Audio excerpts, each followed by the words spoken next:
Hello, welcome to அச்சு trends. நம்ம இப்போ வந்து சோயா சங்க் மீல் மேக்கருக்கு அதை வச்சு நம்ம வந்து சூப்பரான ஒரு ஃப்ரை செய்யலாங்க. மசாலா ஃப்ரை ரொம்ப நல்லாயிருக்கும். இது சாதத்தோடு பிசைஞ்சு சாப்பிட்லாம், ரசம் தயிர் எல்லாத்தோட சேர்த்து சாப்பிட்றதுக்கு ரொம்ப நல்லாயிருக்கும். எப்படி செய்கிறதுன்னு நம்ம பார்க்கலாம். பாருங்கள், நம்ம கடாயை வச்சுட்டோம், கொஞ்சம் எண்ணெய் ஊற்றிக்கிட்டோம், எண்ணெய் காயிட்டோம். சோயா சங்க் நம்ம வந்து ஃபஸ்ட்டே வந்து சுடு தண்ணியில் வச்சு கொஞ்சம் உப்பு போட்டு நம்ம வந்து அதை வேக வச்சு நல்லா புழிஞ்சி ரெண்டாக கட் பண்ணி வச்சுருக்குறோங்க. இப்போ சோயா வந்து பாருங்கள், நம்ம வந்து சின்ன சின்ன பீஸாக ரெண்டாக நம்ம கட் பண்ணி வச்சுருக்கோம். அது முழுசாக போட்டால் காரம்லாம் வந்து ஏறாதுங்க, அதனால் வந்து நம்ம ரெண்டாக கட் பண்ணி வச்சுருக்கோம். இப்போ பாருங்கள், வெங்காயம் பொடி பொடியாக கட் பண்ணி வச்சுருக்குறேங்க. வெங்காயம் வந்து இப்போ வந்து நம்ம போட்டுக்கலாங்க.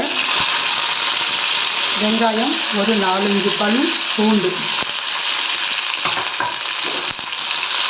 நல்லா எண்ணெயில் நல்லா வதக்கிக்கலாங்க. இப்போ தக்காளி ஒரு தக்காளி நம்ம எடுத்து வச்சுருக்கோம். இது மிக்ஸி ஜாரில் நம்ம அரைச்சிட்டு வந்துடலாங்க. தக்காளி சும்மா கொஞ்சமாக தேங்காய் எடுத்து வச்சுருக்கோம். தேங்காயும் ஒரு தக்காளியும் நம்ம வந்து சேர்த்து நம்ம அரைச்சிட்டு வந்துடலாம்.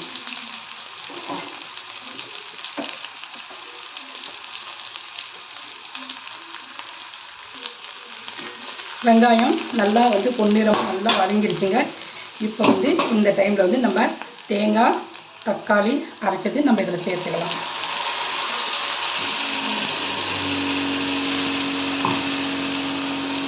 தேங்காய் வந்து ஒரு 2 பத்தை தேங்காய் இருந்தால் போதுங்க, அதிகமாக தேவையில்லை.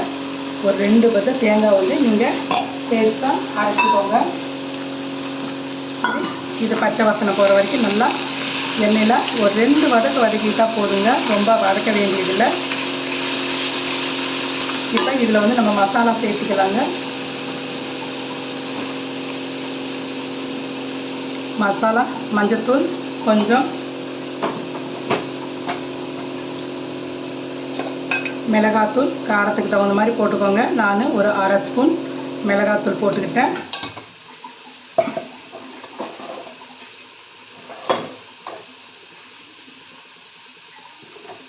இப்போ கொஞ்சம் அதில் வந்து நம்ம கரம் மசாலா சேர்த்துக்கலாங்க.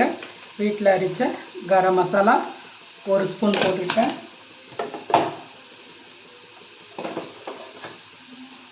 கொஞ்சமாக தனியாத்தூள் போட்டுக்கலாங்க. இப்போ இது நல்லா வந்து எண்ணெயில் நல்லா 2 வதக்கு நல்லா வதக்கிக்கலாம். நல்லா பச்சை வாசனை தர வரைக்கும் நல்லா வதக்கிக்கோங்க. இப்போ வந்து நம்ம வந்து இதில் கொஞ்சமாக தண்ணி சேர்த்துக்கலாங்க. மிக்ஸி நம்ம அரைச்சிடலாம், அதை வச்சு நம்ம கொஞ்சம் இதில் தண்ணி சேர்த்துக்கலாம்.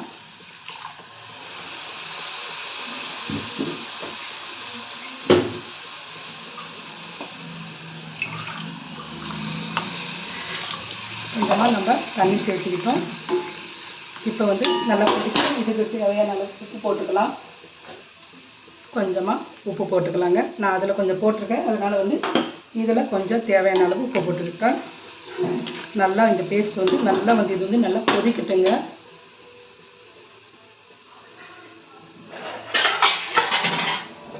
ஒரு 2 நிமிஷத்தை கொதிக்கட்டும், நம்ம பார்க்கலாம்.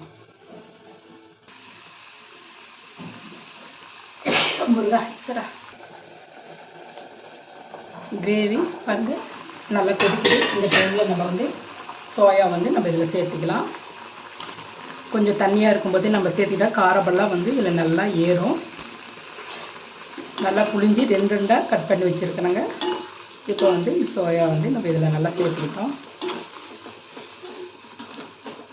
இது நல்லா வேகட்டும். நல்லா வெந்து தண்ணியெல்லாம் வந்து கொஞ்சம் நல்லா சுண்டுட்டுங்க, நம்ம பார்க்கலாம். சூப்பராக இருக்குங்க இந்த கிரேவி. சாதத்தோடு பிசைஞ்சு சாப்பிட்றதுக்கு, சப்பாத்திக்கு எல்லாத்துக்குமே நல்லா இருக்குங்க. இந்த மாதிரி ஒரு முறை நீங்கள் செஞ்சு பாருங்கள். நம்ம சோயாபீன்ஸ் நல்லா வந்து வெந்துருச்சா நம்ம பார்க்கலாங்க. இப்போ தண்ணியெல்லாம் சுண்டிடுச்சு. இப்போ நல்லா காரம்லாம் நல்லா இதில் நல்லா ஏறிடுச்சுங்க. இப்போ வந்து இதில் நம்ம கொஞ்சம் மிளகுத்தூள் சேர்த்துக்கலாங்க, ரொம்ப நல்லாயிருக்கும். மிளகுத்தூள் கொஞ்சமாக நம்ம இதில் சேர்த்துக்கலாம். 1 ஸ்பூன் மிளகுத்தூள் போட்டுக்கோங்க, நல்லாயிருக்கும். டேஸ்ட்டு ரொம்ப நல்லாயிருக்கும்.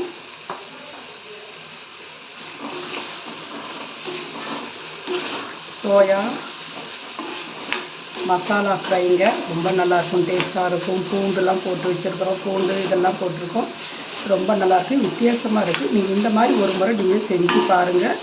சாப்பிட்டு பார்த்துட்டு எப்படி இருக்குன்னு எங்கள் சேனலுக்கு கமெண்ட் பண்ணுங்கள், ஷேர் பண்ணுங்கள், சப்ஸ்கிரைப் பண்ணுங்கள். சோயா மசாலா ஃப்ரைங்க.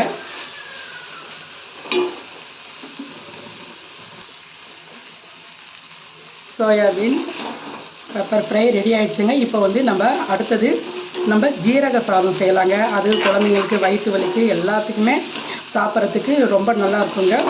பெரியவங்களிருந்து சின்னவங்க வந்து எல்லாருமே சாப்பிட்லாம். வயிறு வலி இருக்கும்போது நம்ம இந்த மாதிரி ஒரு சாதத்தை நம்ம செஞ்சு சாப்பிட்டோம்னா ரொம்ப நல்லாயிருக்கும். ஜீரகம் ரொம்ப அஜீரண கோளாறு இருந்தால் கூட ஜீரகம் வந்து ரொம்ப நல்லதுங்க. நம்ம அது எப்படி செய்கிறதுன்னு பார்க்கலாம். Soya pepper fry masala fry ready ஆகிடுச்சுங்க. இதே மாதிரி செஞ்சு பார்த்துங்க. நாங்கள் இப்போ வந்து ஜீரக சாதம் செய்யலாம். இப்போ வந்து பாருங்கள், நம்ம ஜீரக சாதம் செய்யலாம். அதுக்கு பாருங்கள், கடாய் வச்சுட்டோம். கொஞ்சம் எண்ணெய், நல்லெண்ணெய் கல்லெண்ணெய் எது இருந்தாலும் ஊற்றிக்கோங்க, நல்லாயிருக்கும். நல்லெண்ணெய் ஊற்றிட்டா ரொம்ப நல்லது. இப்போ நம்ம கடாய் வச்சு எண்ணெய் ஊற்றிட்டோம். இப்போ இதில் வந்து நம்ம கடுகு உளுத்தம்பருப்பு நம்ம சேர்த்திக்கலாம். பருப்புலாம் கொஞ்சம் நிறையாவே போடுங்க. சாதத்தோடு நம்ம மென்று சாப்பிடும்போது ரொம்ப நல்லாயிருக்கும். கடலப்பருப்பு உளுத்தம்பருப்பு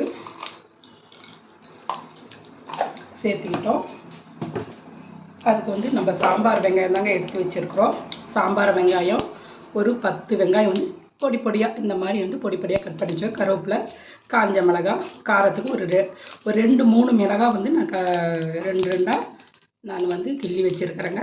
இப்போ வந்து நல்லா வந்து கடுகு உளுத்தம் பருப்பு பொரியட்டும்.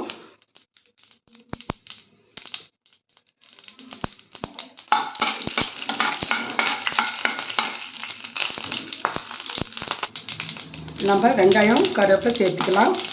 காஞ்ச மிளகாயும் சேர்த்துக்கலாங்க.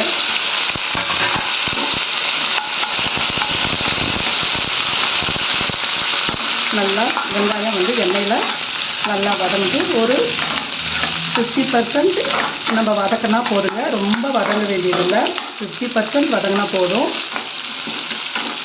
சாதம் ரொம்ப நல்லா இருக்குங்க. இந்த குழந்தைங்க மென்சஸ் ஆனால் கூட வயிறு வலின்னு சொல்லுவாங்க. சூடு அதிகமாக இருந்தால் வயிற்று வலின்னு சொல்லுவாங்க. பெரியவங்களிருந்து சின்னவங்களுக்கு வரைக்கும் எல்லாருமே இந்த சாதம் சாப்பிட்லாங்க. ரொம்ப நல்லாயிருக்கும். வெங்காயம் வந்து நிறையா போட்டோம்னு வச்சுக்கோங்க, சாப்பிட்றதுக்கு ரொம்ப நல்லாயிருக்கும். இப்போ வெங்காயம் நல்லா வதங்கிடுச்சு. நம்ம இதில் வந்து பெரிய ஸ்பூன், ஒரு ஸ்பூன் சீரகம் வந்து 1-2 நான் வந்து மிக்சியில் நான் வந்து பவுட்ரு பண்ணிச்சுக்கேன். ரொம்ப நைஸாக பவுட்ரு பண்ணாதீங்க, 1-2 போட்டுக்கோங்க, அவ்வளோதான்.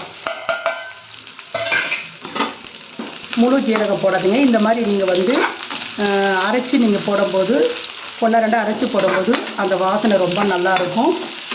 இது சூப்பராக இருக்குங்க இந்த சாதம். இப்போ நல்லா நம்ம வந்து வதக்கிட்டோம். வாசனை பாருங்கள், சூப்பராக வாசனை வருது. ஜீரகம் சாதம் எங்கள் வீட்டில் எல்லாருக்குமே ரொம்ப பிடிக்குங்க. ஜீரக சாதம் வயிறு வலினா இந்த சாதம் தான் செஞ்சு சாப்பிட்றோம். சும்மாவே சாப்பிட்றது கூட நல்லாயிருக்கும். குழந்தைங்களுக்கு ஸ்கூலுக்கு லஞ்சு கூட கட்டி தரலாங்க. இப்போ வந்து இதுக்கு தேவையான அளவு வந்து உப்பு சேர்த்திக்கலாம்.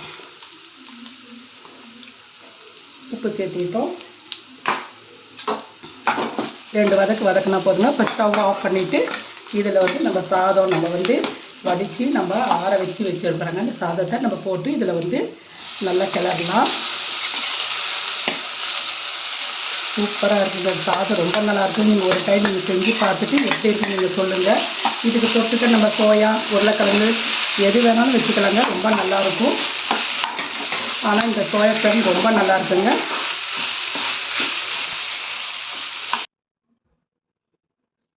சீரக சாதம் ரெடி ஆயிடுச்சுங்க. பாருங்கள், சூப்பராக ரெடி ஆயிடுச்சு. இதை வந்து நீங்கள் சுட சுட நீங்கள் சாப்பிடுங்க, ரொம்ப நல்லாயிருக்கும்.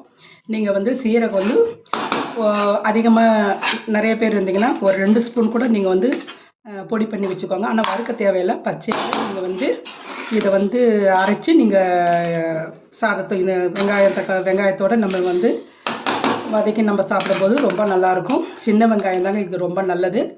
பாருங்கள், ஜீரக சாதம் ரெடி ஆயிடுச்சு. இப்போ சோயா சங்கு ரெடி ஆயிடுச்சு. நம்ம பார்க்கலாங்க, எப்படின்னு பார்க்கலாம். பாருங்கள், சோயா சங் மசாலா, சீரக சாதம், இதை செஞ்சு பார்த்துட்டு எப்படி இருக்குன்னு நீங்கள் கமெண்ட் பண்ணுங்கள், ஷேர் பண்ணுங்கள், பிடிச்சிருந்தா லைக் பண்ணுங்கள். எங்கள் சேனலை நீங்கள் அடிக்கடி பாருங்கள். புது புது டிஷ்ஷாக நாங்கள் போடுறோம். சோயா சங்க் அண்டு ஜீரக சாதம் ரொம்ப நல்லா இருக்குங்க. செஞ்சு பாருங்கள். ஓகே, பாய்.